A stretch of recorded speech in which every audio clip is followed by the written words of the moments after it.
KBS 열린 토론.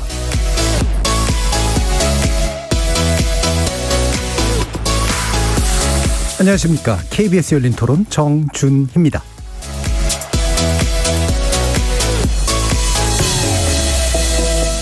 (2021년) 한 해를 마무리하는 12월을 맞아 KBS 열린 토론에서 매주 수요일 특집을 진행하고 있습니다. 정책의 시간, 경제 대전환의 시대, 차기 정부의 과제는 이라는 주제로 차기 정부 경제정책 과제를 논의하고 있는데요. 코로나19라는 미중유의 감염병이 가져온 충격파가 여전히 우리 사회를 뒤흔들고 있는 상황에서 경제적 불확실성이 가중시킨 혼란과 불안, 그리고 IT 기술혁명으로 촉발된 소득과 자산의 양극화 문제에 주목합니다. 소득 보전과 경기 진작을 위해 각국 정부가 풀어놓은 막대한 지원금 등으로 유동성이 크게 증가했는데, 이것이 실물 경제로 흘러들기보다는 자산시장에서 영향력을 발휘하면서 자산 가격의 급등과 그로 인한 양극화를 부추기는 상황이죠. 그러다 보니 누구나 주택, 채권, 주식, 암호화폐 등에 대한 투자에 나서는 이때 금융자산에 대한 투자 증가가 자산 양극화를 늦추거나 막을 수도 있다는 긍정적 평가도 있지만, 이를 뒷받침할 만한 정책이 없다면 자산 양극화를 막기 어렵다는 회의적인 시각도 있습니다. KBS 열린 토론 연말 특집 네 번째 시간, 전국민 투자시대 정책 접근 방법부터 바꾸자라는 주제로 늘어나는 투자를 견인할 정부의 정책 어떻게 접근해야 하는지 전문가들의 진단과 전망 들어보겠습니다. KBS 열린 토론은 여러분이 주인공입니다. 문자로 참여하실 분은 샵 9730으로 의견 남겨주십시오. 단문은 50원, 장문은 100원의 정보 이용료가 붙습니다. KBS 모바일 콩 그리고 유튜브를 통해서도 무료로 참여하실 수 있고요. 일라디오, 이제 콩에서도 보이는 라디오로 만나실 수 있습니다. 시민 논객 여러분의 뜨거운 참여 기다리겠습니다. KBS 열린 토론 지금부터 출발합니다. 원칙을 좀 지키면 좋을 것 같아요. 그러니까 경제 논리는 좀 경제 논리로 풀고 정치 논리는 정치 논리로 풀어야 되는데, 너무 급하게 내 임기 내에 빨리빨리 뭔가 제도를 개선해서 뭔가 인기를 끌어보겠다. 제대로 된 전문가를 좀 초빙을 해서 좀 새로운 사람을 좀 많이 육성해주는 정책, 그냥 포퓰리즘 말고. 부동산이 뭐 거의 폭망했고, 대원칙은 안전망이 1번이고요. 최소한의 바텀라인, 그냥 내가 국민이면 떨어지지 않을 가장 밑반에 여랑 야랑 같이 맞대서 어떤 컨센서스를 이루어야 되지 않겠나 싶은 그런 생각입니다. 코로나 팬데믹이 낳은 경제 위기, 어느 것도 놓칠 수 없는 성장과 복지의 과제. 우리에겐 지금 준비된 경제 정책이 절실하다. KBS 열린 토론 연말 특집 정책의 시간. 오늘 열린 토론 연말 특집 네 번째 시간인데요. 함께해 주실 세 분의 전문가 소개하겠습니다. 먼저 허석균 중앙대 경영학부 교수 나와주셨습니다. 안녕하십니까, 허석균입니다. 박정호 명지대 특임교수 자리하셨습니다. 예, 안녕하세요. 자, 빅데이터 전문가 김덕진 한국인사이트 연구소 부소장 늘 함께해 주시고 계십니다. 네, 안녕하세요, 김덕진입니다. 자, 보통 저희가 이제 공통 질문을 드리기는 하는데, 오늘은 약간 더 구체적인 두 분께 드리는 질문입니다.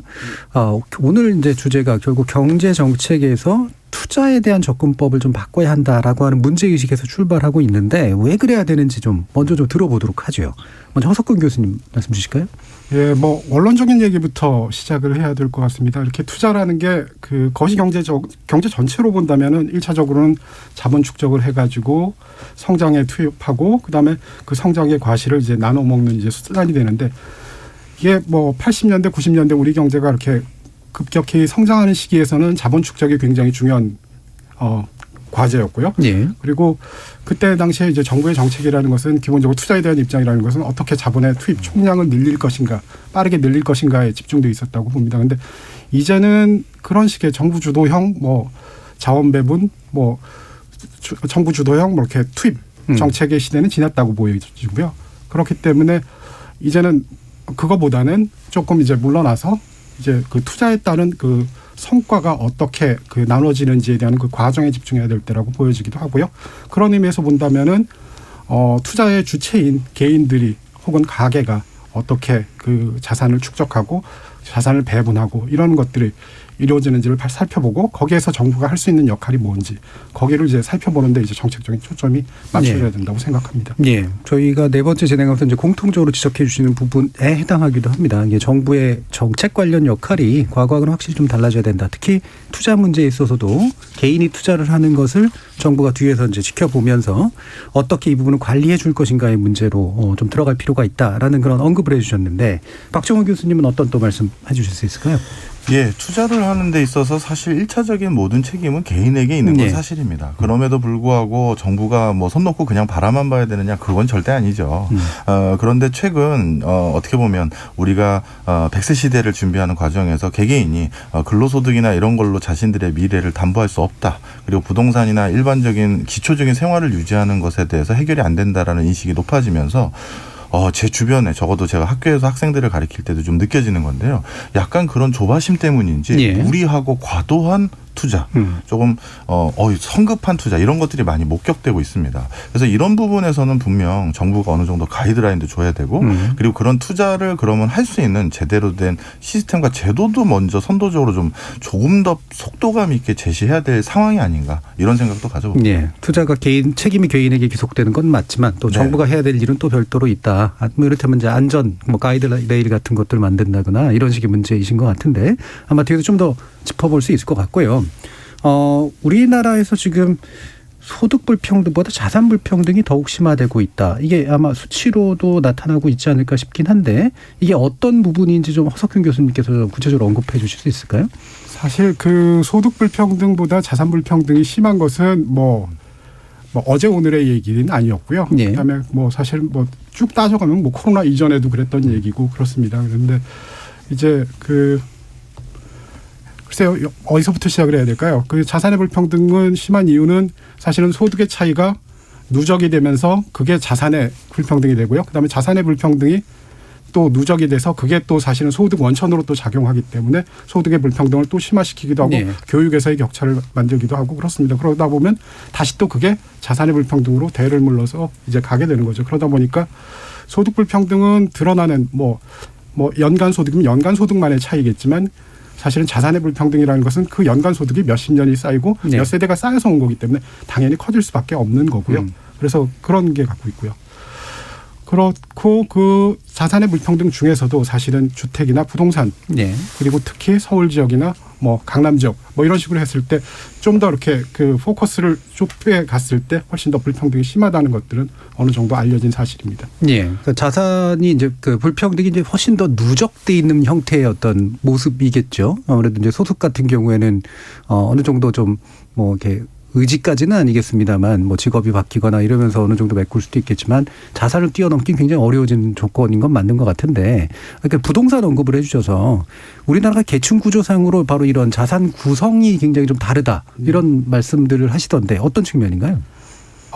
우리나라의 그 가계 자산 구조 패턴에 대해서는 두 가지 숫자만 기억하시면 됩니다. 하나는 8대2 또 하나는 5대5입니다. 예.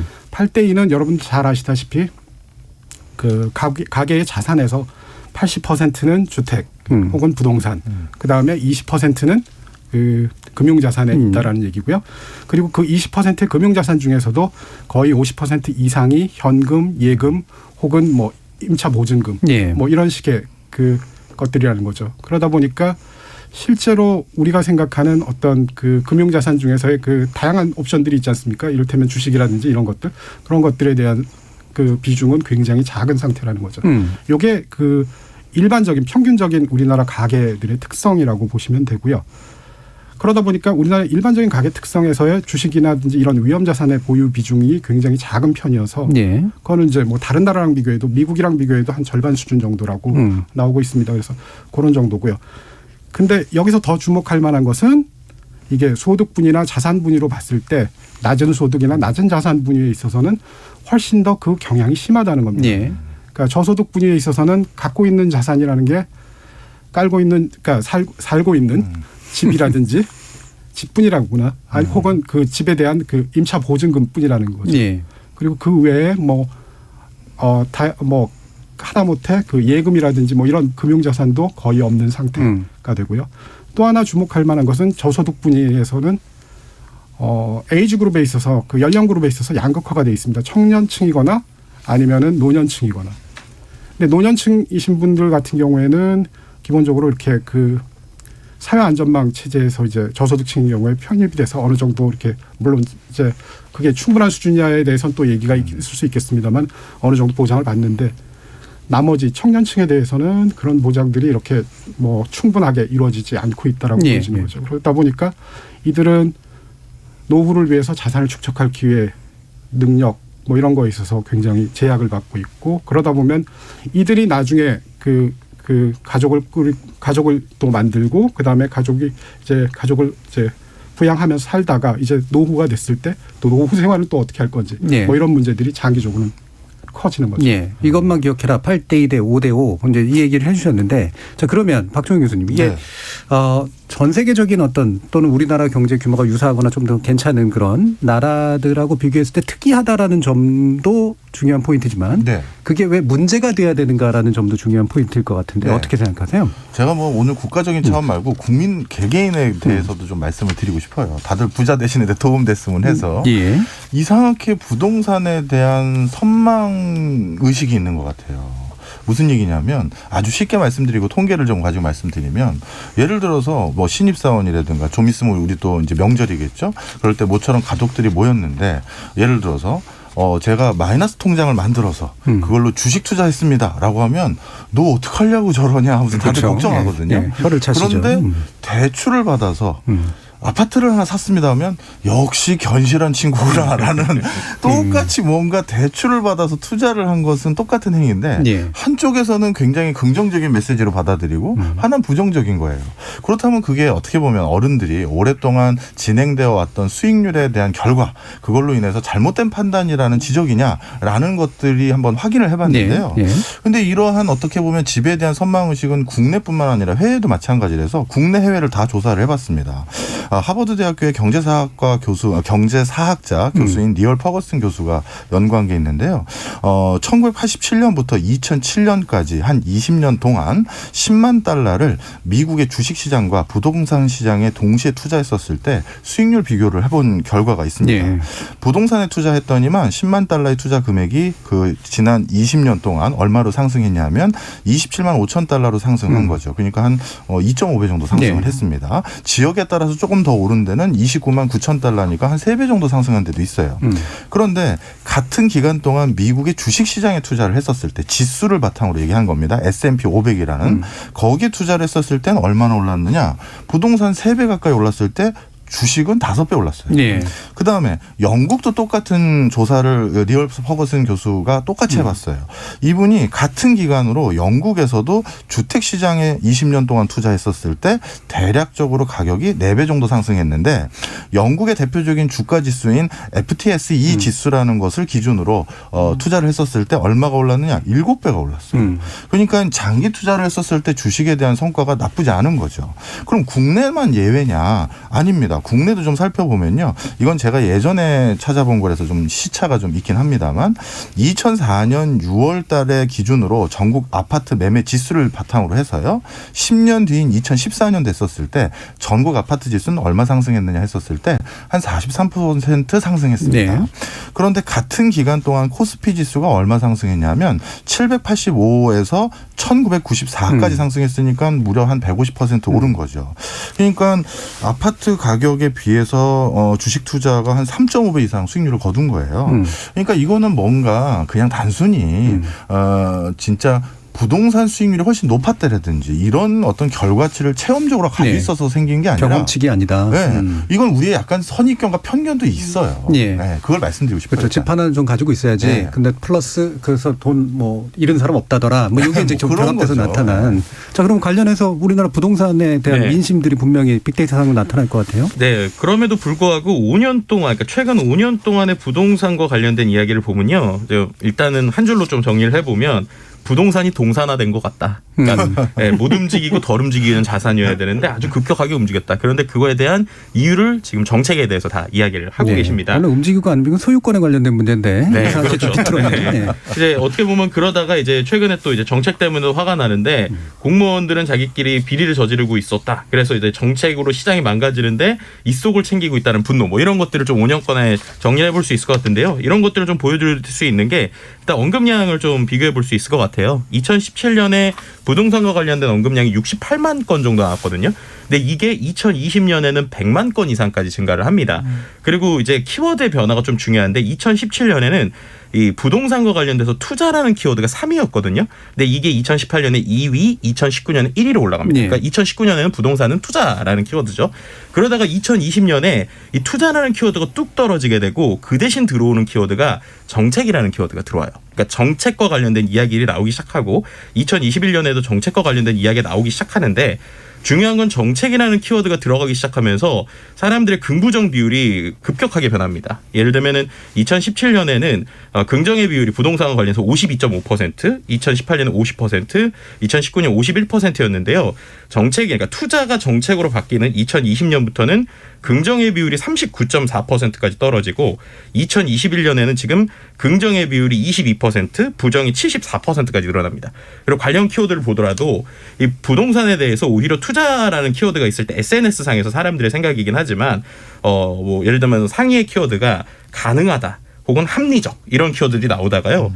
갑자기 2020년부터는 폭등 그리고 불법, 뭐 교만, 실패 이런 키워드들이 좀 나오게 되고요. 또 한 가지 재밌는 게 폭락과 폭등이 항상 같이 나오는데 2016, 17, 18년에는 폭락이 폭등보다 위에 있었어요. 그런데 이게 지금 2020년부터는 폭등이 이제 폭락을 넘어서고요. 2021년에는 가장 많이 나온 그 감성 키워드가 폭등입니다. 그만큼 사람들이 가지는 감정이 최근에 이 부동산과 관련해서 상당히 좀 부정적으로 많이 변했다. 그리고 거기에서 가장 두 개의 가장 많이 움직였었을 때가 710 부동산 대책이 있었을 때 그 전에 7월에 이제 언급량이 제일 많이 변화가 됐고요. 또 한 가지는 이제 2021년도 3월에 있었던 LH 부동산 이슈가 있을 때 이때 이제 이런 감정들이 많이 변했던 이런 패턴들을 볼 수 있었습니다. 예. 뭐 전반적으로 뭐 우리나라 부동산 관련해 최근에 나타났던 경향을 잘 보여주신 것 같은데 자 그러면 이제 부동산이 우리의 이제 심리 속에 이제 들어가 있는 특히나 기성세대에게 들어가 있는 대단히 안전하고 절대 불패하는 그런 자산으로서의 부동산은 신합니까 아니면은 상당 부분 검증됩니까? 아까 이제 말씀 들으면 뭐 신화까지는 아니지만 그래도 예, 약간의 격차는 있는 것 같은데. 약간 행태적으로 보면은 그렇게 인식할 수 있는 인식할 수 있는 여지가 있다라고 볼 수 있을 것 같습니다. 그 박정호 교수님이 말씀해주신 그런 그 비교들 각 국가별로 주식시장하고 장기 투자를 했을 때 재테크하고의 그 비교는 사실은 재무경제학이나 혹은 경제학 교과서에서 항상 그 뒷면 앞면에 나와 있는 비교 테이블이거든요. 그래서 한국도 마찬가지로 이제 뭐 80년대까지 가면은 굉장히 그러니까 말씀하신 그런 식의 패턴이 나오긴 합니다. 근데 그럼에도 불구하고 왜 사람들은 주식보다는 그 부동산에 훨씬 더 믿음을 갖느냐라는 건데 기본적으로 그 테이블에서 중요한 키워드는 장기 투자였습니다. 근데 주택은 어쩔 수 없이 의도하지 않게 장기 투자를 할 수밖에 없다는 거죠. 대부분의 사람들이 뭐 한 채 이상 집을 더 갖기는 힘들기 때문에 사실 그 갖고 있는 집이라고 하면은 자기가 살고 있는 집일 가능성이 있습니다. 그렇기 때문에 자기가 살고 있는 집을 자기가 갖고 있는 주식처럼 하루아침에 포지션을 바꿀 수 있는 게 아니거든요. 그러다 보니까 의도하지 않았지만 장기 투자가 가능한 겁니다. 그리고 뭐 전세나 월세로 임대를 하더라도 그게 기한이라는 것이 있기 때문에 단기적으로 이렇게 급박하게 이렇게 그 거래를 할 수가 없는 거거든요. 그러다 보니까 의도하지 않은 장기 투자가 됐고 그러다 보니 의도하지 않게 장기 투자에 따른 성과를 얻을 수밖에 없었던 거죠. 집값이라는 것은 경제 성장이 올라가면 올라갈수록 사람들이 더 좋은 조건의 그 생활 환경, 주거 환경을 찾고자 하기 때문에 당연히 높은 가격을 매기려고 할 수밖에 없고요. 그러다 보니까 당연히 집값은 올라가는 추세였던 거고 거기에 맞췄을 뿐이라는 거죠. 자 그러면 이제 방금 또 지적해 주신 내용 중에 우리가 부동산은 기본적으로 길게 가져가고 그다음에 내 집이라도 남는다라는 인식이 당연히 있는 거고 주식이라든가 이런 금융에 관련된 것들은 길게 가져간다라는 생각이 없는 거잖아요. 그렇더라고요. 우리나라에서는. 그리고 그렇게 또 어렵게 느낄 수도 있고 어떤 면에서 보면은. 그러면은 부동산은 그런데 생각보다 안전한 자산이 아니다. 이렇게 또 얘기할 수 있을까요? 부동산은 안전한 자산이 아니다라고 할 수는 없을 것 같습니다. 네. 예를 들어서 유동성이 확보된 부동산 같은 경우는 황금성이죠. 그러니까 황금성이 확보됐었을 때는 나름대로 물가 상승률에 준하는 이상의 상승은 기본적으로 보일 수 있는 여지가 많기 때문에 네. 기본적으로 본인이 원금을 손실을 본다라든가 이런 일들은 안 생기는 차원에서는 분명 안전성은 있어요. 그렇지만 아파트나 이렇게 황금성이 좋은 어떤 부동산이 아니라 진짜 잘못된 어떤 테마라든가 어떤 외진족에서 여러 가지 개발 제한 지역으로 묶인 것에 한번 돈이 또 들어갔다가는 이건 또 상황이 좀 다른 것이죠. 예, 예. 네. 부동산 기획 투자 같은 것도 그렇죠. 많이 네. 있잖아요. 예. 지금 논픽션 2020님은 예. 제 경우는 지난 10년간 부동산이 10배 올랐어요. 물론 하락도 없었고요. 부동산 불패 신화는 제가 경험한 겁니다. 라고 말씀 주셨는데 이분께는 이제 신화가 아니라 경험이 돼 있는 이제 그런 네. 상태죠. 사람마다 물론 상당히 또 다를 수도 있긴 하겠습니다만. 자, 그러면 지금 이제 다시 또 허석균 교수님께 말씀을 여쭤야 될 것 같은데 이렇게 우리나라가 이제 부동산이 이제 자산을 구성하고 있는 비율이 굉장히 높고 소득 하위 계층으로 갈수록 또 이 경향이 더 뚜렷하게 나타난다라고 하면 그것이 어떤 위험성을 낳는가라는 측면에서 한번 또 얘기를 해볼 필요는 있을 것 같거든요. 이를테면 금리하고의 관련성 문제라든가 정책하고의 관련성 문제라든가 어떤 부분을 좀 짚어주실 수 있을까요? 뭐 일단은 지금 최근에 이제 금리 인상이 됐고요. 그다음에 아까도 키워드 중에서 말씀하셨지만 규제하고 관련된 얘기들 하셨는데 예. 사실 규제라는 게 2018, 19년도 해서 그 정부가 했던 그 부동산 관련 대책들을 보시면 1년에 수십 차례씩 있었습니다. 그래가지고 우스갯소리로 저희가 그 규제 효과에 대해서 이렇게 분석을 해보려고 그랬더니 분석을 못 하겠는 겁니다. 그 이유가 뭐냐면 기본적으로 규제에 대한 효과를 분석을 하려고 그러면 규제 전후에 뭔가 그 뭐 주택 거래량이라든지 주택 가격에 대한 비교를 해야 되지 않습니까? 근데 문제는 그걸 비교를 하기에 충분한 그 후의 시간을 가질 수가 없는 또 다른 정책이 계속 들어오기 때문에 그래서 뭐 그 부분은 논외로 하고 사실은 그 부분에 대해서도 사실은 되게 그렇죠. 규제 효과도 굉장히 중요한 부분인데 예. 분석이 좀 어렵고. 그래서 그렇고요. 그 금리에 대해서 좀 얘기를 좀 해드리고 싶은데 일단은 금리 인상으로 해서 원론적으로는 주택 가격이 떨어질 거라고 생각을 하는 경우들이 많은 것 같습니다. 네. 뭐 이를테면 이제 주택을 구입하는데 주택을 보유하는 데 따른 자금의 기회비용이라는 측면에서 그게 비싸지기 때문에 당연히 주택의 메리트가 떨어지기 때문에 주택 가격이 떨어질 거라고 생각을 합니다만 실제로는 조금 더 생각을 해봐야 될 것 같습니다. 네. 그 이유 중에 하나는 이런 경우에 이런 그 부담 만약에 그 금리가 오름으로써의 부담을 누가 지게 될 거냐라는 거죠. 다주택 보유자들 같은 경우에는 은행 대출을 통해서 이렇게 하는 사람들도 있습니다. 그러니까 전세를 끝까지 가져가서 그걸로 다른 거를 또 담보로 해서 또 하고 갭 투자하는 것들이 있긴 합니다만 대부분의 경우에는 여유 자금을 가지고 하는 경우들이 많기 때문에 실제로 영향을 받는 것은 세입자. 새로 주택을 한 1주택 보유자. 자기 집을 간신히 마련한 1주택 보유자이거나 아니면 전세 세입자들 같은 경우들이 있게 되는 거죠.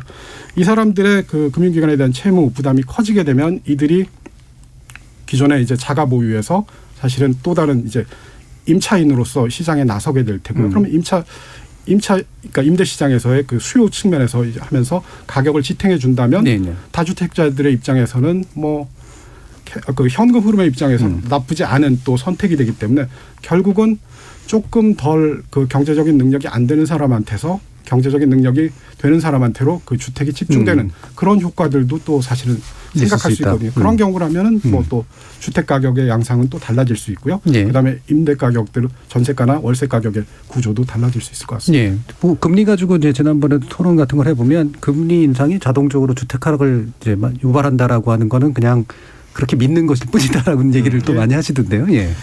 이제 앞으로 이제 우리나라 부동산 시장에서는 금리라든가 이런 약간 거시적인 지표들의 영향성보다는 저는 이제 조금 지역적인 영향성이 더 커질 것으로 보여집니다. 그 가장 큰 이유 중에 하나가요. 우리보다 먼저 초고령 사회를 진입하고 어떻게 보면 그런 인구 구조 변화를 먼저 진행했던 국가들의 공통적인 지금 사회 문제가 일본 등. 빈집이에요.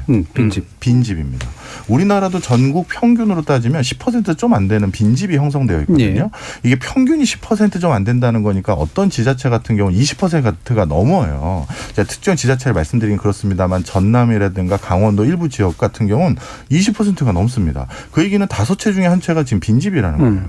그럼 예전에는 우리가 흔히 말해서 부동산 불패라고 하는 그 당시에는 전국적인 대세 상승이라고 하는 부동산 시세의 흐름이 있었다면 앞으로는 이제 그렇지 않거든요. 네, 지역에 따라 편차가 있다. 그렇죠. 네. 빈집이 많아지는 경우는 이제 자산이 거의 묶여버리고요. 매매도 잘 안 생깁니다. 정주 여건은 급격하게 훼손되고요.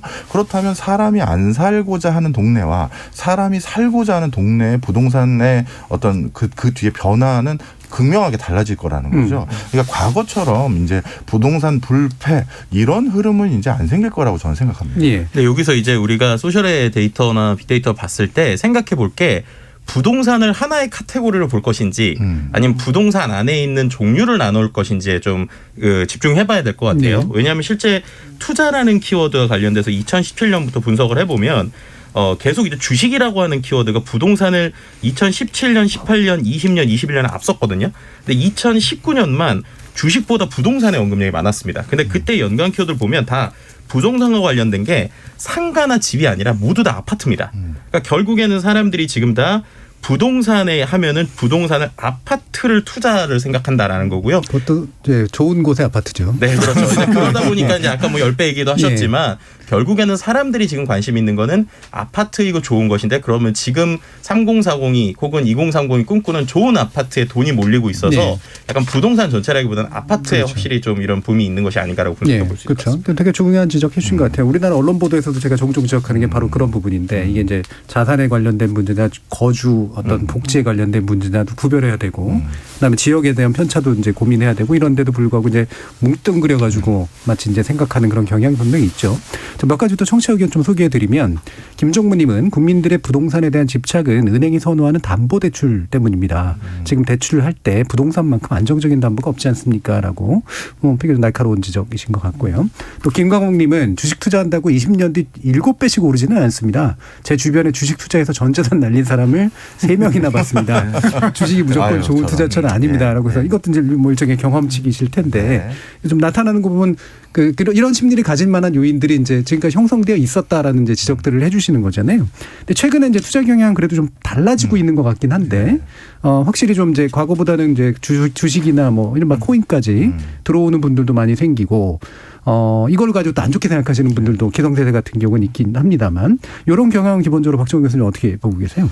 예, 이거는 저희 쪽에서는 이제 학습 효과가 좀 있었다고 생각을 합니다. 그러니까 나름대로 사회생활을 한 10년 이상 한 사람들의 공공연한 얘기들이 있어요. 예를 들어서 IMF 외환위기 때 그때 삼성전자 주식을 사놨으면 아니면 SK텔레콤을 사놨으면 이런 소리 하거든요. 그리고 글로벌 금융위기 때 또 한 번의 학습 효과의 기회가 있었어요. 그때 전 세계적으로 큰 난리가 나고 국내 기업들, 대기업들마저도 구조조정이나 파산 움직임이 있으면서 대거 주식이 빠졌는데 그 뒤로 다시 회복이 한 2, 3년 만에 되면서 크게 오히려 2-3배 이상 반등된 기업들이 너무나도 많거든요.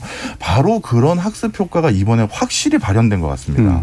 주가가 단기간에 거의 2,000포인트 근처에서 1,500이 깨지고 내려갔더니 그때 주가를 견인했던 것은 흔히 말하는 우리 개미, 개인 투자자들이 어떻게 보면 대출까지 해서 그때 돈을 다 우리 주식시장에 넣었거든요. 네, 동학개미들. 예, 동학개미라고 불렸죠, 그때. 그래서 그 힘으로 사실 주가가 빠르게 반등했던 거지 초창기 주가를 반등시켰던 건 기관 투자자가 아니었어요. 바로 그런 것들은 이전에 한 2차례의 학습 효과를 통해서 자산시장의 변화에 어떻게 대응해야 되는지를 분명히 알았다라고 생각이 들고요. 그걸 또 하나 확인할 수 있었던 게 전체 주식시장의 인구였습니다.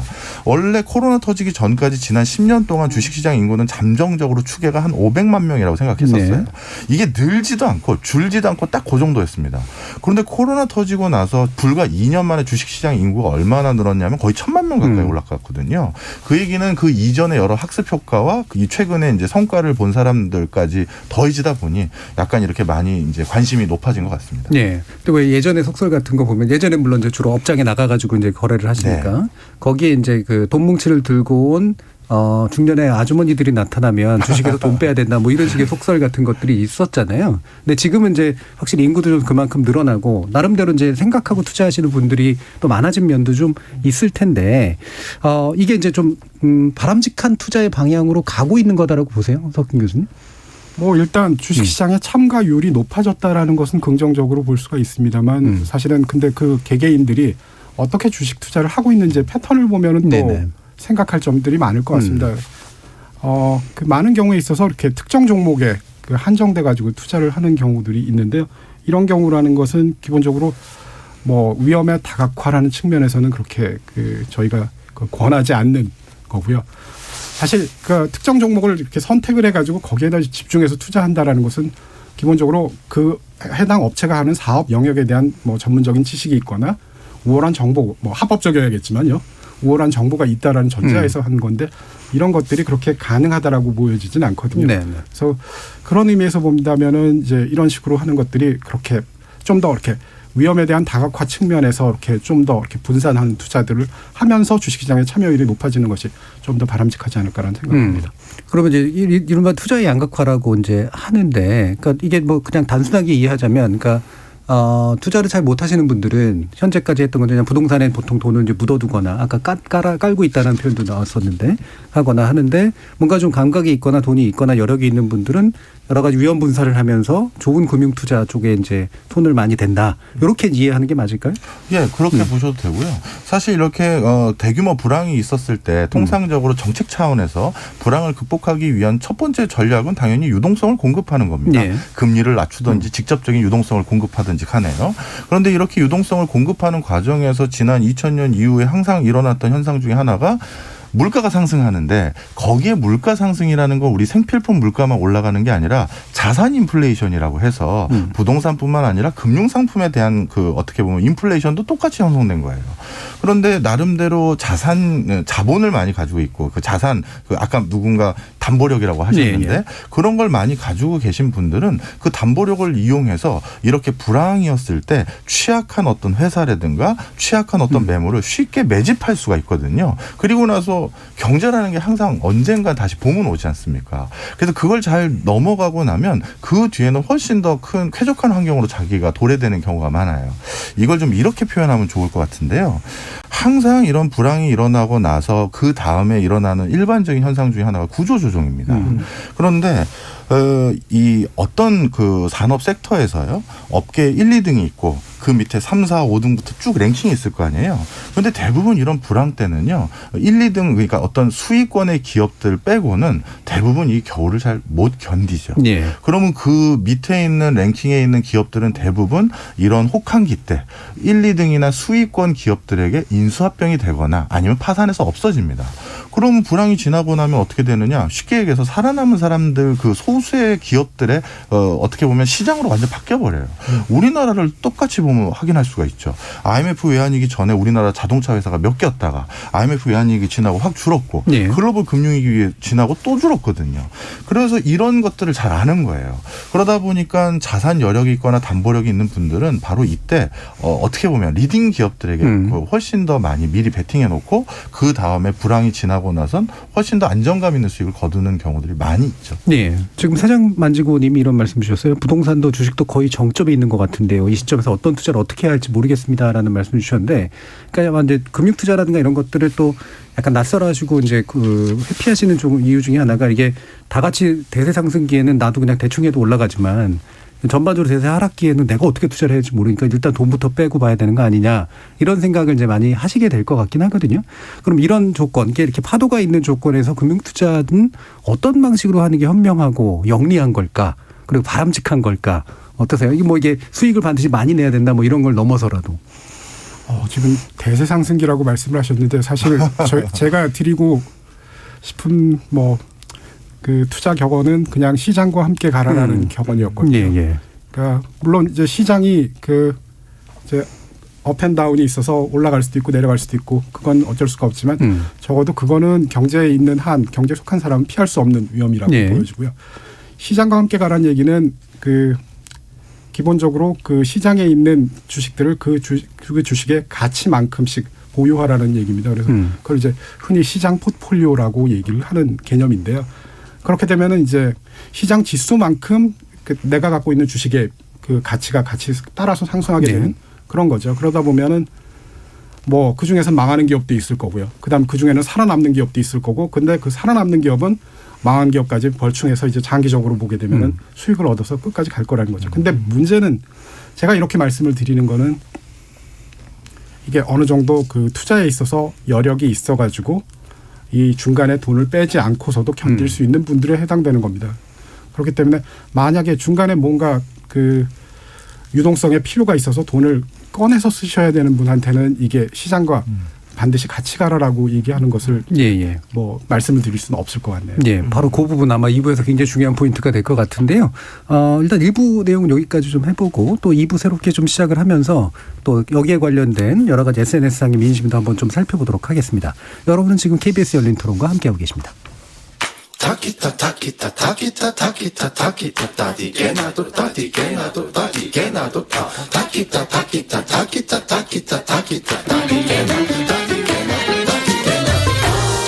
물음표가 느낌표로 바뀌는 순간 KBS 열린 토론. 연말 특집으로 준비한 KBS 열린 토론, 전국민 투자시대 정책 접근 방법부터 바꾸자라는 주제로 박정호 명지대 특임교수, 김덕진 한국인사이트 연구소 부소장, 허석균 중앙대 경영학부 교수 이렇게 세 분과 함께 하고 있습니다. 자, 이렇게 이제 투자에 관련해서 이제 우리 고정된 인식이라는 게 있고 부동산 위주에, 하지만 또 이제 젊은 층들 위주로 또 바뀌고 있는 인식이라는 게 있어서 이게 전반적으로 어떻게 나타나는지 일단 좀 짚어보면 좋을 것 같아요. 네, 일단은 투자와 관련돼서요. 최근에 바뀐 변화를 뭐 코로나 전후로 보면 이제 제일 핵심은 꼭 해야만 하는 것, 안 하고서는 살 수 없는 것의 개념으로 좀 바뀌는 것 같아요.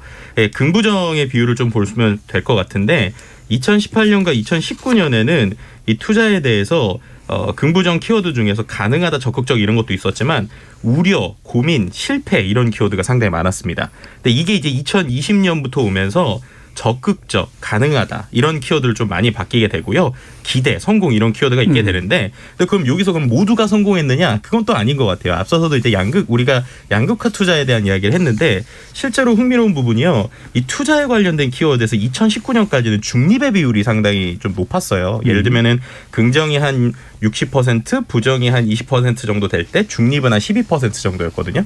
근데 중립이 거의 2020년부터는 많이 줄어듭니다. 그리고 중립만큼 긍정과 부정의 언급량이 같이 늘어나요. 그 얘기는 긍정적으로 이제 뭔가 투자에 성공하신 분들은 더 이제 내가 적극적으로 투자에 성공했다는 얘기를 하는 거고, 그리고 부정적으로 보시는 분들은 손실에 대한 이야기를 계속 하고 있는, 어떻게 보면 같은 투자를 하더라도 그 안에 좀 갈리는 모습들을 볼 수 있고요. 그다음에 또 한 가지 흥미로운 부분은 우리가 이 투자하는 부분이 과연 얼마큼 어떤 방식의 투자를 할까 해서 조금 걱정되는 부분은 일종의 하이리스크 하이리턴이 좀 보이는 것이라는 거죠.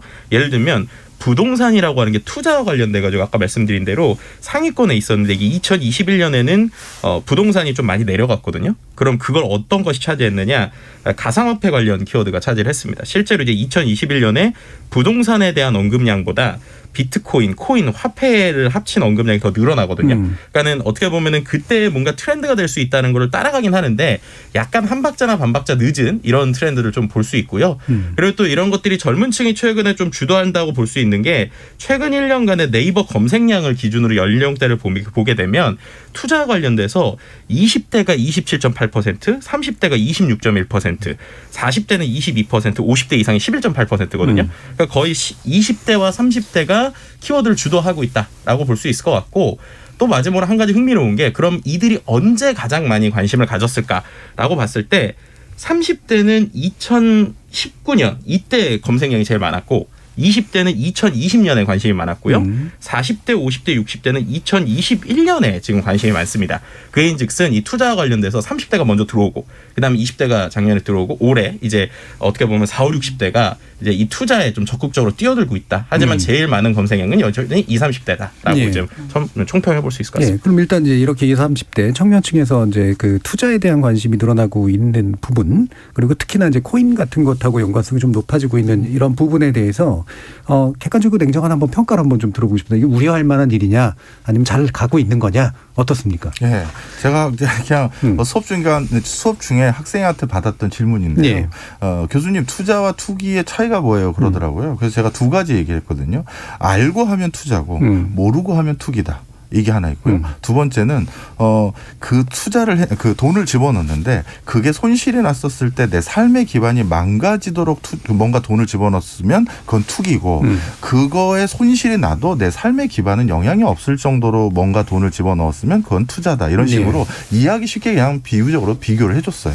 저는 그래서 그 부분에서 좀 설명을 드리고 싶은 거예요. 가상화폐에 투자를 해서 그게 나쁘고 좋고 주식에 투자를 하면 나쁘고 좋고가 있는 것이 아니라 투자 대상의 문제는 아니다. 그렇죠. 그거를 투자하는 패턴과 방식, 지각 이런 것들이 더 중요하다고 보는데요.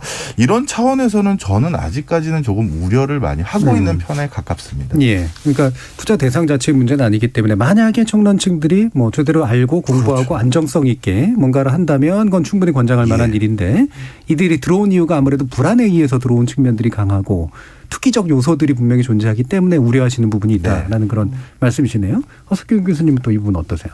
예, 뭐 저도 뭐 같은 생각인 것 같은데요. 그 아까 그 키워드 말씀해 주셨지 않습니까? 그 키워드에서 보면은 사실은 그 긍정과 부정으로 양극화되어 있는 경우라는 얘기인데 결국 투자의 성과에서 다른 쪽에 패를 쥐고 있었다는 얘기고요. 그 얘기는 굉장히 그 위험 추구적인 투자 패턴을 했다라는 얘기인 것 같습니다. 그런데 이게 대부분 이제 그 이 투자의 결과에 따른 그 본인이 어떤 손실을 입을 건지 그 손실이라는 게 어떤 의미를 갖는지를 그 숫자로만 생각하고 있었지 실제로 그게 어떤 자신의 생활에 어떤 의미를 하는지를 이제 정확하게 깨닫지 못했기 때문에 위험을 그렇게 그 과도하게 추구한 게 아닌가라는 생각이 들고요. 요거하고 관계돼서는 아마도 이렇게 그 청년층에 있어서 그 전 세대가 그 자신들이 청년층이었을 때 그 위치하고 이렇게 비교를 해보면 본인들이 조금 더 그 뒤져 있다라는 생각에서 이렇게 그 강박관념 같은 것들이 있고요. 그걸 쫓아가야겠다는 조급증 같은 것들이 반영된 게 아닌가라는 생각을 하고 있습니다. 그러니까 이게 참 흥미로운 게요. 그 주식과 관련된 긍부정 분석을 해봤거든요. 그랬더니 긍정하고 부정이 거의 50대 50으로 나옵니다. 그러니까 그 얘기인즉슨 사람들이 내가 그 어떤 이제 어떻게 보면은 주식을 통해서 이른바 우리가 뭐 따따라고 표현을 하는데 내가 수익을 얻은 사람들은 상당히 좋아서 즐거운 글을 쓰는 거죠. 근데 부정적인 사람들은 이제 내가 잃은 사람들은 부정적인 글을 쓰는 거예요. 그래서 실제로 2020년에도 긍부정이 한 53대 2대 44% 정도였고 2021년에도 54.2% 대 42.8%입니다. 근데 좀 흥미로운 건 가상화폐는요. 긍부정으로 봤을 때 긍정의 비율이 상당히 높아요. 그러니까 이게 이제 2020년에는 긍정이 53.5%, 부정이 40.3%인데 2021년에는 긍정이 64%가 올라가고 부정이 32.6%까지 떨어지거든요. 그럼 그게 예를 들면은 우리가 알고 있는 주식처럼 뭐 누군가가 딴 사람께 잃어서 그런 건가라고 보면 실제 내용을 보면 약간의 믿음이 좀 섞여 있습니다. 그러니까 이른바 이제 SNS에서 친구들이 얘기하는 가즈아라고 표현을 하는데 희망적인 거죠. 그러니까 내가 잃었어도 이제 주식에 대해서는 잃은 거에 대해서 말씀하신 대로 내가 일이 이렇게 해서 잃은 것 같아라는 얘기들이 있다면 이제 지금 가상화폐 같은 경우에는 잃었을 때는 아니야 좀 더 이른바 이제 버티면 이제 우리가 이제 뭐 약간 욕설을 섞어서 이제 표현을 하죠. 버티게 되면 이제 올라갈 거야. 이렇게 가즈아라고 하면서 좀 희망을 보이는 것들이 긍정의 비율을 높이고 있다라고 하는 어떤 현상적인 것도 볼 수 있었습니다. 지읒 비읍으로 표현하는 그렇죠. 태도가 이제 나타나고 있는 것 같은데 근데 그러다 보면 이제 안정성 문제를 두 분이 또 공통적으로 지적을 해주셔서 결국에는 이제 내 삶에 크게 영향을 주지, 그러니까 크게 영향을 준다는 게 내 안정적인 생활에 영향을 주지 않으면서 투자를 하고 있느냐, 아니면 들어간 돈 때문에 내가 이제 힘들어지느냐라고 하는 문제가 굉장히 중요한 차이다라는 말씀을 주셨어요. 그러면 이제 흔히 이제 왜 우리가 대출이나 이런 것들을 바라보는 태도도 아까 이제 담보대출 얘기도 나왔었습니다만. 어떤 사람은 이 대출은 절대로 투자에 들어가면 안 된다라고 이제 보는 분들도 있고, 이걸 일종의 레버리지라고 표현을 하는 경우도 있잖아요. 이거 어떻게 구별을 해야 되는지 현명한 겁니까? 뭐 그건 아까 얘기했던 그 박 교수님 말씀하셨던 그 원칙에 입각을 해야 될 것 같은데요. 그 레버리지에 따라서 이렇게 그 본인의 그 수익이 나중에 실현될 수익이라는 것이 굉장히 널뛰기를 크게 한다라는 것을 충분히 인지하고 있었다면은 그거는 뭐 괜찮다. 그러니까 합리적인 투자 결정이라고 봐야 되겠죠. 어떠세요, 박정민? 예, 그러니까 많은 분들이 빚을 내면 무조건 나쁘다라고 하는 인식은 그건 잘못된 거예요. 예. 만약에 그러면 우리나라 대기업들 중에서 빚 없이 그 기업 활동하는 데가 어디 있겠습니까? 그런 빚을 잘 활용하는 건 더 큰 수익을 얻을 수 있는 방편일 수 있습니다. 예. 대신 그러한 대출에 대한 것을 본인들이 컨트롤하고 제어할 수 있는 여지는 있어야겠죠. 그래서 무조건 대출을 받는 것이 나쁘다라는 인식은 일단 잘못된 것이고요.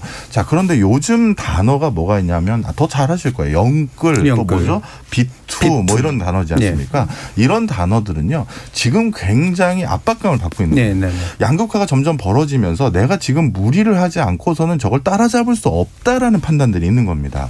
제가 그런데 그건 이렇게 꼭 말씀드리고 싶어요. 주식시장도 마찬가지고 부동산 시장 모두 포함해서 자산시장은 항상 기회가 자꾸 또 와요. 우리 IMF 외환위기가 기회일 수도 있었고 글로벌 금융위기도 기회일 수 있다고 제가 방금 말씀드렸지 않습니까? 그런데 그거를 놓치면 다시는 또 이런 찬스가 안 온다라는 그 강박 때문에 이렇게 무리를 하시는데 전혀 그러시면 안 되고요. 오히려 다음 기회가 오기 전에 약간이라도 시드머니라고 하죠. 흔히 종잣돈을 좀 모아놔야지만 그 기회를 살릴 수가 있는 거예요. 그러니까 모든 큰 투자를 하셨던 분들이 처음부터 이렇게 무리한 차입으로 하신 경우는 거의 없습니다. 네, 계단식으로 이제 가게 되는 건데. 그리고 이제 사실 문이 막혔다고 느끼시는 분들이 꽤 많아서 생기는 문제인 것 같아요. 특히 부동산 문제 같은 경우는 야, 이제는 나는 내가 저기는 도저히 못 들어가게 됐구나라고 생각하시는 분들, 뭐 그럴 수도 있겠지만 말씀처럼 이제 어느 정도 파동이라는 게 있는 거고 그 파동에 이제 다음번에서 어떻게 올라탈 수 있을 것인가를 준비하는 게 맞다. 예, 그런 맥락에서 보면은 가상화폐에 대해서 이제 젊은이들이 그러니까 청년층, 젊은층에서 사실은 관심을 보이는 이유 중에 하나는 상대적으로 그 주택이나 그다음에 주식과 같은 거에 비해서는 그 진입할 수 있는 비용이 굉장히 싸다는 거죠. 상대적으로 레버리지를 적게 가져가고도 레버리지를 적게 가져가고도 없다는 얘기는 아니지만 적게 가져가고도 충분히 고수익의 위험을 취할 수 있다라는 그런 면에서 이제 매력이 있고 그래서 아마 빠져드는 것 같습니다. 근데 이제 그렇게 빠져들게 되면 이제 아시겠지만 그 자율성이 사람을 어떻게 보면 황폐하게 만들기도 하죠. 왜냐하면 24시간 장이 열려 있다라는 것은 정말 그 특히나 지금의 청년층에게는 이제 이런 것들에 대한 욕구를 주는 것 같아요. 내가 잠을 줄이면 돈이 벌린다. 라는 생각을 하는 것이죠. 그런데 이건 상당히 경험에서 나온 말씀 같아요. 제 주변에 실제로 잠 안 자시고 하시는 분들이 많은데 저는 그런 것 때문에 솔직히 좀 손은 이제 못 대고 뭐 저는 뭐 일부 뭐 가지고는 있지만 그렇게 공격적인 투자를 하지 않는데요. 근데 이런 부분들이 결국에는 이제 내가 시간을 그러니까 물리적인 시간을 압축적으로 줄일 수 있는 것이라고 생각하는 것 같아요.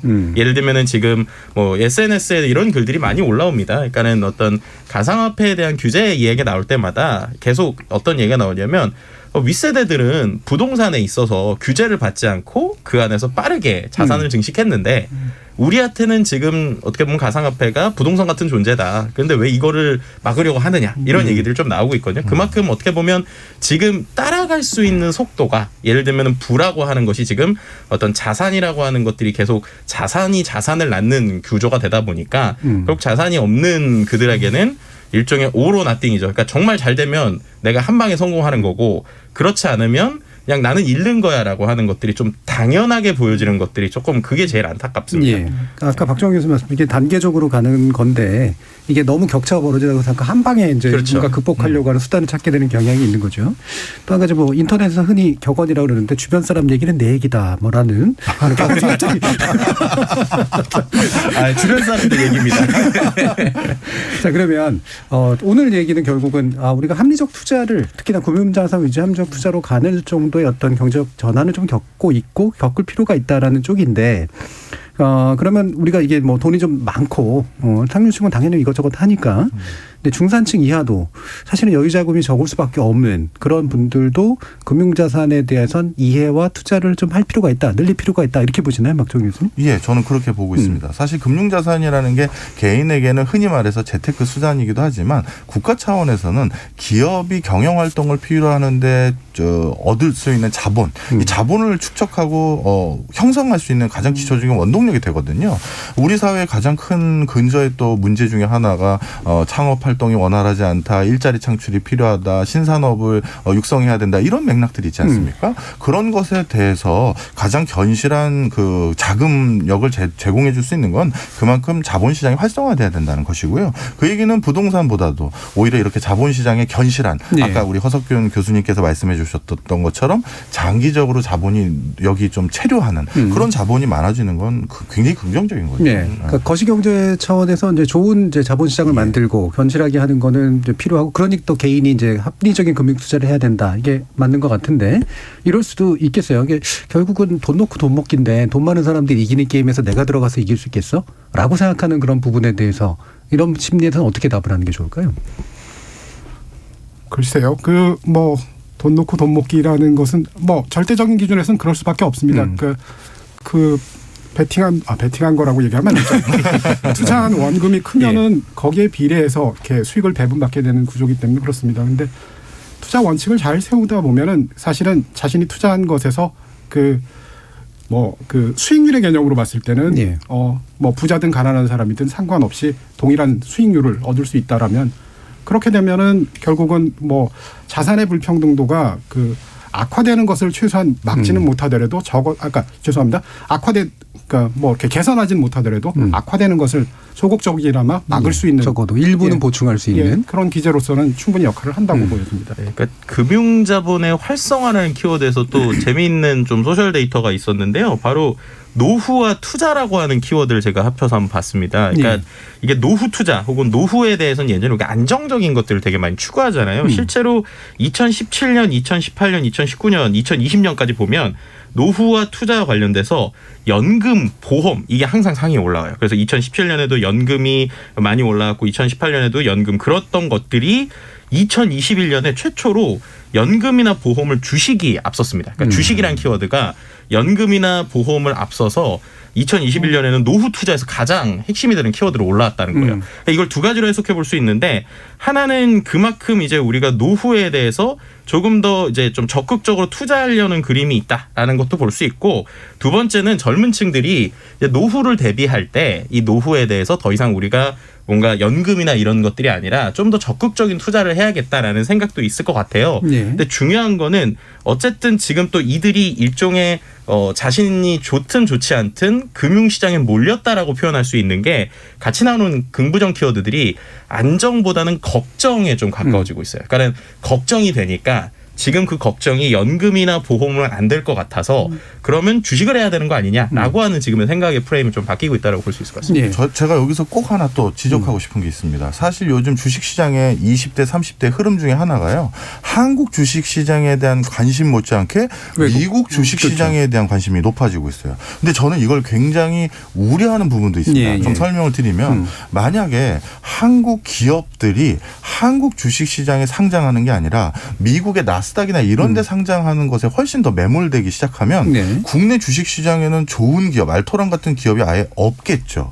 그리고 한국에 여러 주식 투자하는 어떤 우리 개개인들이 한국 주식시장에 애정을 갖는 게 아니라 외국 주식시장에 역시 또 직접 투자를 거기다 할 경우 우리 주식시장은요 점점 왜소해지고 취약해지는 거예요.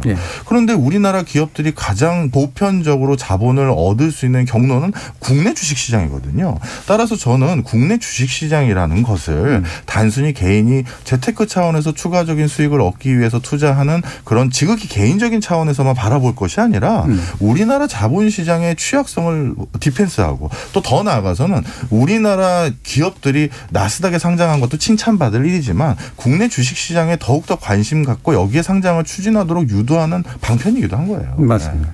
바로 그 부분에 대한 이야기가 이제 그 뒷부분에서 이제 진행이 돼야 될 것 같은데, K1292413님께서 투자에 대한 원칙을 가지려면 투명한 금융시장과 그에 따르는 제도가 뒷받침돼야 가능한 것 같습니다라는 말씀을 해주셨어요. 그러면 개인들이 이제 왜 주식이라든가 금융이라든가 이런 것들에 대해서 안정적인 어떤 투자를 하기보다는 이제 한 방을 노리게 되고, 또 국내보다는 또 해외로 어떻게든 빠져나가려고 하게 되고 이러는 이유들은 분명히 뭔가 제도하고 연관이 있을 거라고 보는데 조성훈님 같은 건 또 이런 말씀도 해주십니다. 해외 주식 양도세 22% 너무 과한 거 아닙니까? 해외 주식 투자도 투자인데 세금 낮추면 투자가 활발해질 것 같습니다라는 말씀도 주셔서 이게 뭐 이해가 여러 가지로 얽힌 문제이긴 합니다만 전반적으로 주식 거래 등을 해서 어떤 것들이 좀 불합리한 제도로서 인식되고 필요가 있다고 보세요? 뭐 일단은 뭐 제도 자체 그 세율에 대해서 말씀하셨지만 세율 자체는 아마도 이제 2023년부터는 국내에서 있는 상장되어 있는 주식에 대해서도 양도차익에 대해서 과세를 할 거고 그다음에 그 세율 자체가 그렇게 20% 그다음에 3억 이상이 25% 이상의 수익에 대해서 25%가 과세하는 거기 때문에 아마 세율에서는 차이가 없을 테니까 그 부분은 지금 아까 그 시청자분께서 올려주신 거는 아마 그 부분은 이제 해소가 될 것 같고요. 기본적으로 이렇게 사실 우리나라 사람들이 이제 금융자산에 대해서 그러니까 특히 이제 주식에 대해서 왜 꺼릴까에 대한 얘기를 할 때 이제 나오는 것이 시장에 대한 신뢰 뭐 이런 것들이 나오는 것 같습니다. 거기에 보면 이제 한동안 이제 외환위기 이전 아까 외환위기 이후 97년도 외환위기 이후에는 기업 지배 구조하고 관련해 가지고 소유권과 그다음에 통제권 간의 괴리 같은 것들 뭐 이런 것들에 대한 얘기들이 있었고요. 그다음에 이후로는 여러 가지 뭐 그 시장 그 교란 행위라든지 그다음에 불공정 행위 같은 것들에 대한 처벌이라든지 뭐 이런 것들이 굉장히 약하고 뭐 그다음에 공시제도 같은 것을 통해서 이렇게 그 정보 같은 것들이 얼마나 투명하게 유통이 되는지에 대한 신뢰 같은 것들이 부족했던 것들이 있는 것 같습니다. 그래서 그런 측면에서의 일단은 그 제도적인 보완이 조금 더 강화될 필요가 있지 않나라는 생각이 들고요. 특히 인간의 행동이라는 게 사실은 아무리 많은 그 규정을 가지고 이렇게 하더라도 사실은 다 피해 나가려는 속성 때문에 이제 그걸 이제 피해 나가는 방법들이 생기게 되고 이제 그걸 쓰게 되는데요. 그런 의미에서 보면 이제 사전적인 규제도 굉장히 중요하고 사전적인 감독도 굉장히 중요하겠지만 사후적인 그 처벌이라든지 이런 것들이 좀 더 실효성 있고 설득력 있고 이제 사람들이 이해할 수 있는 수준으로 가는 것이 필요하지 않을까 이런 생각을 하고 있습니다. 그리고 또 한 가지를 말씀을 드리면은 이건 투자자 입장에서인데요. 투자자 입장에서도 금융지식이라고 얘기를 흔히들 하는데요. 이게 우리나라 사람들이 그 가장 그 착각하는 것 중에 하나가 우리나라 사람들이 다른 나라 사람들에 비해서 수학을 잘하기 때문에 이런 금융지식들도 굉장히 높을 거라고 생각을 합니다. 근데 실제로는 꼭 그렇지는 않습니다. 저도 아마 그 예전에 조사를 한번 해봤고 아마 박 교수님도 이쪽 일을 굉장히 많이 하셨기 때문에 잘 알고 계시리라고 생각을 하지만 똑같은 종류의 그 금융지식에 관한 설문지를 가지고 미국하고 비교를 해봐도 미국보다 오히려 낮은 금융지식을 보여주거든요. 그래서 그런 의미에서 그 금융지식이라는 측면에서 투자자들도 좀 더 준비가 필요하지 않나 뭐 이런 생각을 하고 있습니다. 금융지식 그 부분 얘기해 주셔서 이제 생각나는 게 예를 들면 이제 연금저축 뭐라든가 이런 거 할 때 보면 이제 투자 성향 같은 게 좀 이렇게 체크하는 거 있잖아요. 잘 모르면서 아는 척하면서 체크하는 분들이 분명히 많거든요. 그런데 그럼에도 불구하고 이제 계속 SNS에서 이제 국내 아까 얘기하셨잖아요. 국내 주식과 미국 주식 얘기할 때 항상 나오는 게 그냥 한 줄로 이렇게 나와요. 기업은 돈을 버는데 왜 주가는 오르지 않느냐. 그러니까 결국에는 이게 기업 구조 문제 아니냐. 재벌에게 돈을 가는 거 아니냐. 그래서 최근에 이제 ESG 얘기 나올 때도 과연 국내 대기업들이 ESG를 평가할 때 가버넌스라고 하는 것들을 과연 스스로 평가할 수 있을까라는 얘기들이 나오고 있거든요. 그렇죠. 주주를 위해서 기업이 움직이고 있느냐 이제 이런 거잖아요. 그렇죠. 그러니까 결국엔 박스피라는 얘기가 괜히 나오는 게 아니라 이게 거버넌스 때문이다라는 이제 지적들이 좀 많이 나오더라고요. 박정우 교수님. 예, 근데 많은 분들이 이제 공정한 금융시장을 구축하기 위한 방편 중에 하나로 강한 어떤 페널티, 그 규제를 이제 하실 때가 있어요. 근데 이거 좀 조심해야 됩니다. 예를 들어서 외국에서도 그런 사례가 있고 국내에서도 그런 사례가 너무나도 많은데요. 제가 오늘 방송을 하러 왔으니까 방송으로 우리가 다 아는 사례를 가지고 말씀드리기 위해서 좀 예를 들면 우리나라 모 종편에서 불공정 경영이 한번 발견이 돼서 그것에 대해서 법규를 찾아봤더니 종편 면허를 취소해야 되는 수준이었었어요. 그런데 결국 그걸 적용을 못했던 이유는 그걸 면허를 취소하는 순간 관련 협력업체라든가 줄줄이 문제가 생기잖아요. 무슨 얘기를 해드리고 싶은 거냐면 규제를 무조건 강화한다라고 해서 그게 나중에 적용을 할 수가 없어요. 실제로는. 금융회사도 마찬가지입니다. 어떤 금융회사의 어떤 담당자가 아니면 어떤 프로세스가 문제가 돼서 그걸 페널티를 줄 때 그것이 금융회사 전체에 악영향을 줄 경우 선의 투자자들까지 다 같이 손실을 보는 거예요. 네, 그렇죠. 그러니까 외국에서도 생각보다 금융 규제가 그렇게 스트롱한 수준까지 안 가는 경우가 상당히 많습니다. 그건 그런 이유들이 있다라는 걸 좀 이해해 주셨으면 좋겠고요. 그럼 어떻게 하는 거냐. 다시 좀 돌아와서 말씀을 드리면 이걸 참 제가 불편한 진실인데요. 제가 자꾸 말씀드리는 건데 모든 투자를 했어요. 그런데 그 투자가 그 국가의 제도가 미비해서 그래서 실패한 경우도 있을 수 있겠죠. 하지만 그래도 그 피해는 온전히 개인에게 가요. 개인에게 갑니다. 국가의 제도가 미비하다라는 것도 알고 투자를 해야 되는 거라는 거죠. 예. 그래서 제가 말씀드리는 건 아까 허석균 교수님의 의견과 정확히 일치하는데요. 우리나라는 일반적인 OECD 국가에 비해서 금융 이해력 지수라는 게 떨어져요. 그래서 이거는 결국 국가나 누구가 도와줘야 되고 제도를 만들어야 되는 책임도 분명히 있지만 1차적으로는 그게 미비했을 때도 내 재산이잖아요. 내가 더 관심을 갖고 좀 금융 관련 지식, 경제 지식을 가지려고 노력을 하셔야 돼요. 그러니까 국가가 책임을 방기해서는 안 되겠지만 사실 궁극적으로는 투자하는 사람이 스스로가 이제 자각하고 책임을 질 자세가 굉장히 중요하다. 현실적으로 규제를 적용하기 또 굉장히 어렵다. 이제 이런 말씀이신데 그럼 요거를 가상화폐 문제로 이제 좀 돌려보면 흔히 이제 규제를 하려고 그러면 왜 내 돈 뺏어가려고 그러느냐 이렇게 되고 규제를 또 안 하면 왜 투자자 보호 안 하냐 이제 이런 식으로 이제 되게 모순된 시그널들이 나오잖아요. 어떻게 접근하는 게 옳다고 보세요? 예, 가상화폐 이 이슈는 저는 좀 몇 번 저도 이렇게 공청회나 이런 데서 제 의견을 말씀드렸는데 이거는 정해진 미래였습니다. 네. 계속 투자 자금이 밀려 들어오고 많은 사람들이 신규 계좌를 트고 있었거든요. 그런데 초창기에 정책 당국에서 이 가상화폐에 대해서 어떤 입장인지를 지속적으로 표명하거나 제도를 만들려는 어떤 제스처를 빨리 안 했어요. 오히려 이거는 뭐 부정적인 겁니다. 안 좋은 겁니다라는 어떻게 보면 발언들만 해서 그렇죠. 인정하면 큰일 날 것처럼 됐죠. 그렇게만 했는데 결국 어떻게 됐나요? 그래서 저는 이 가상화폐가 우리에겐 중요한 교훈이 됐다고 생각이 드는데요. 앞으로 또 이러한 대체 투자 방편들은 계속 생겨날 겁니다. 그렇겠죠. 지금 메타버스라고 해서 온라인상에서 무슨 갑자기 땅 같은 걸 사는 것도 이제 흉흉해지고 있고요. 네. 그렇다면 거기에 대해서도 분명 MZ세대들은 더더욱 발빨리 글로 가고 있는 상황에서 그건 어떻게 제어할 건지 그건 어떻게 제도화할 건지 또 어떻게 과세할 건지 고민을 해야 되는데 계속 뒤로 미루고 있어요. 저는 이런 것들은 실제 그거를 집행을 안 한다 하더라도 어떻게 보면 케이스 스터디 차원에서도 여러 가지를 논의하는 그런 선도적인 정책들 이게 좀 많이 필요하다 생각합니다. 네, 어떻게 생각하세요? 뭐 가상화폐 관해서는 사실은 과세를 지금 유예를 뭐 하자 말자 뭐 이런 얘기들이 많지 않습니까? 근데 그 가상화폐 관련해 가지고는 그 투자자들의 입장에서 보면은 뭐 사실은 과세 자체가 부담이 되는 건 맞고요. 근데 과세를 함에도 불구하고 실제로는 자산으로서의 위치를 그 인정받지는 못하고 있는 거거든요. 예. 세율 20%를 한다라는 게 기타 소득으로 20%인데 그 기타 소득이라는 게 사실은 복권 당첨금이나 아니면은 카지노에서 받은 그러니까 번 수익 같은데 이제 그 부과하는 세율이거든요. 예, 예. 그렇기 때문에 자산으로서 인정은 안 해준다는 얘기입니다. 그럼 자산으로서 인정을 안 해준다는 얘기는 이를테면 그 시장이나 뭐 그 거래 기업들에 대해서 공시나 감시 뭐 모니터링 체계 같은 것들에 있어서 이런 소비자 보호가 전혀 이루어지지 않는다라는 얘기거든요. 그래서 뭐 가상화폐 시장의 규모가 어느 정도 커졌기 때문에 저는 개인적으로는 일단은 자산으로서 인정할 건 인정하고요. 예. 그렇다면은 이제 투자자 보호해 줄 건 해주고 그러고 난 다음에 양도 차익에 대해서 과세하는 것이 맞지 않나라는 생각을 하고 있습니다. 이게 이제 제도화의 올바른 단계로 이제 짚어주신 것 같은데 뭐 관련된 얘기. 실제로 이제 우리가 좀 어떤 IT의 발전에 있어서의 그 과거의 역사를 좀 생각해 볼 수 있을 것 같은데 전 제일 가깝게 유튜버 과세 논란 생각하면 제일 쉽을 것 같습니다. 그러니까 유튜버라고 하는 직업 자체를 인정하지 않는 것들 때문에 어떻게 보면 처음에 유튜버들이 뭐 이른바 세금을 뭐 납부하지 않았다 이런 얘기는 나왔었는데 거꾸로 얘기하면 그런 법들이 이제 지어지지 않았다라는 거죠. 그리고 이제 오히려 말씀하신 대로 미국에서는 실제 NFT에 대해서 이제 최대 37%까지 세율을 적용받는 이제 그 투자 소득세들이 지금 이야기가 되고 있거든요. 그러니까 결국에는 우리가 이것을 인정하든 인정하지 않든 돈이 돌고 있는 상황이기 때문에 이 돈에 대해서 합리적인 건 좀 있어야 될 것 같고요. 그다음에 또 한 가지 최근에 이거와 함께 이런 게 이제 자산으로 인정돼야지만 우리가 알고 있는 어떤 저작권이 조건이라든지 이런 것들도 인정이 되는데 실제로 이제 미국에서 최근에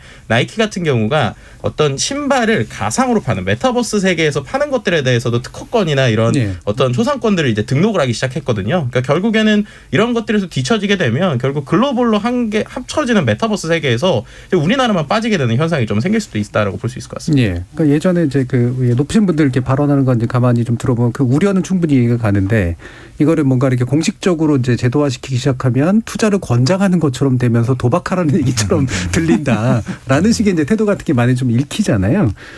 이게 이제 세대적 차이를 얘기하시는 분들도 있고 왜냐하면 사실은 기존에 그 이쪽 금융 쪽을 정책을 수립하시거나 이런 분들 같은 경우에는 이 부분이 정말 납득이 안 되는 그런 경우들도 굉장히 좀 많아서 어떤 유연한 자세 같은 게 필요할까요? 이번에 사실 저희도 전통적인 금융회사들은 여기에 대해서 부정적인 시그널을 지속적으로 가지고 있다라고 믿어왔었는데요.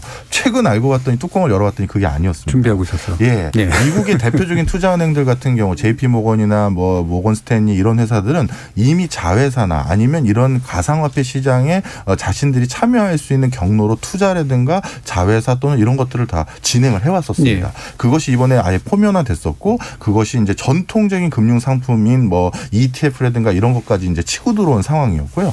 프랑스 같은 경우 아까 NFT 말씀해 주셨으니까 말씀을 드리면 프랑스의 그 시가총액 1등부터 10등까지 중에 5개 회사가 흔히 말해서 명품 회사들입니다. 근데 그 명품 회사들은 모두 NFT와 관련된 사업부를 공식적으로 런칭을 한 상태입니다. 이런 것은 무슨 걸 의미하냐면 결국 외국에서는 겉으로는 가상화폐 시장에 대해서 갑론을박이 있는 것처럼 했지만 실제 3대 가상화폐 시장을 가지고 있었던 한국 여기에 대해서 미온적인 태도를 취했다가 지금 뚜껑을 열어봤더니 외국에서 오히려 발빠르고 제도하고 있는 상황인 거죠. 자, 이제 마무리 발언 하셔야 될 것 같은데 자, 그럼 이렇게 금융자산으로 투자를 개인들이 좀 더 현명하면서도 안정적으로 할 수 있는 정부의 정책은 어떤 것들이 좀 핵심이 돼야 될까에 대한 의견을 1분 정도씩 한번 들어보도록 할까요? 먼저 허석근 교수님부터 들어보겠습니다. 예, 뭐 크게 3가지 정도 꼽을 수 있을 것 같은데요. 첫 번째는 아까 얘기했던 대로 시장의 규율 및 감시 체계를 강화하는 거고요.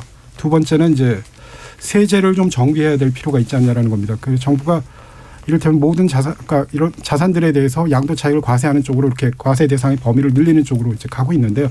그거는 좋은데 그렇다면은 이제 그 기본적인 원칙에 있어서 사실은 납세자의 편의 혹은 납세자의 이익을 또 최대화할 수 있는 방향으로 세제를 좀 더 이렇게 그 디자인할 수 있다는 여지가 있다라는 거죠. 이를테면은 거래세 같은 경우 증권 거래세도 이제 아마 0.15%가 남을 텐데 그게 농특세 부분이거든요. 그래서 그 부분 같은 것들도 없애버리고 차라리 완전히 양도차익과세로 가는 게 맞을 것 같고요. 그다음에 공제한도 같은 경우 5천만 원은 너무 크거든요. 그래서 그것들은 점차 내려가 가지고 없애는 게 맞지 않나라는 생각을 하고 있고 그다음에 손실상계나 2월 기간 같은 거 있어서 좀 더 플렉서블하게 가야 될 필요가 있을 거라는 생각이 듭니다. 그리고 또 한 가지 이제 아직까지 없는 것이 장기 보유자에 대한 우대세율 같은 것들을 좀 적용할 필요가 있지 않냐라는 거고요.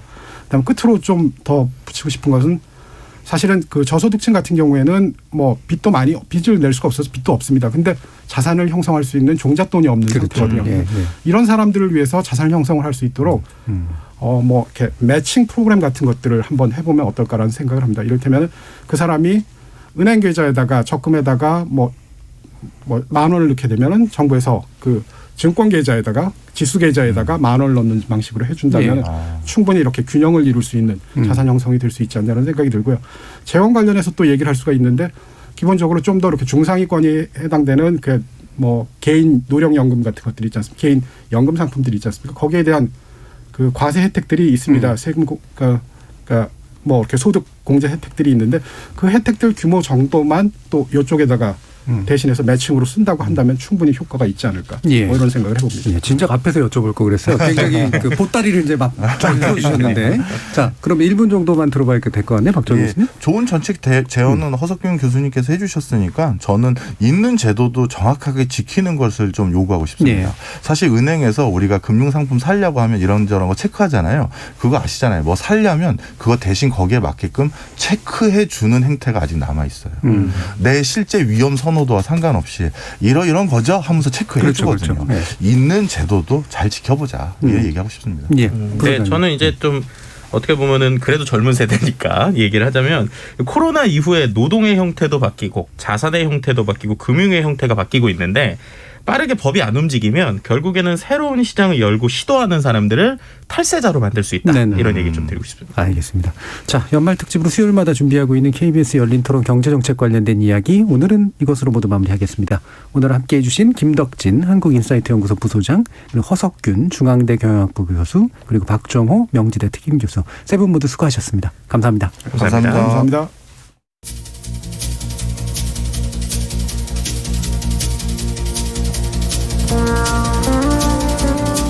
자산소득 사이의 격차 이전에 자산소득과 노동소득 사이의 격차 문제를 이야기하는 게 정책적으로 더 바람직하다고 저는 생각합니다만, 이른바 각자 도생의 방식으로라도 고도로 자본주의적인 삶의 형태에 뛰어들 수밖에 없는 게 현실이라면 공공정책이 나서줘야 하는 영역이라는 게 분명히 있을 겁니다. 자본주의 시장 경제라는 게 약육강식의 원초적 경쟁만으로 굴러가는 것 같지만, 실은 정부 정책과 시장의 규칙이 맞물려서 만들어지는 예측 가능성, 안정성, 이런 것이 무엇보다 중요하기 때문이죠. 나만이 승자가 될 거라는 착각에 빠지기보다 공정하고 합리적인 시장 규칙과 정책을 요구하는 게 필요한 이유가 아닐까 싶습니다. 참여해주신 시민 논객 여러분, 감사합니다. 지금까지 KBS 열린 토론 정준이었습니다.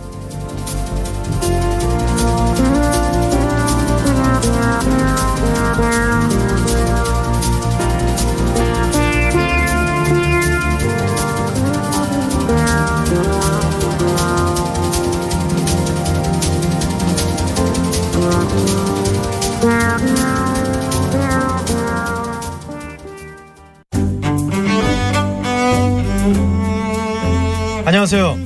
5년 만에 부활한 KBS 1TV 새 대하 드라마 태종 이방원에서 이방원 역을 맡은 배우 주상욱입니다. 안녕하세요. 저는 이방원의 부인인 원경왕후 민씨 역할을 맡은 배우 박진입니다.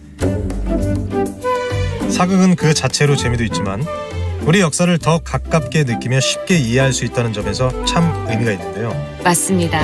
KBS 라디오에서도 지금까지 1000편이 넘게 제작되고 있는 라디오 역사 다큐 드라마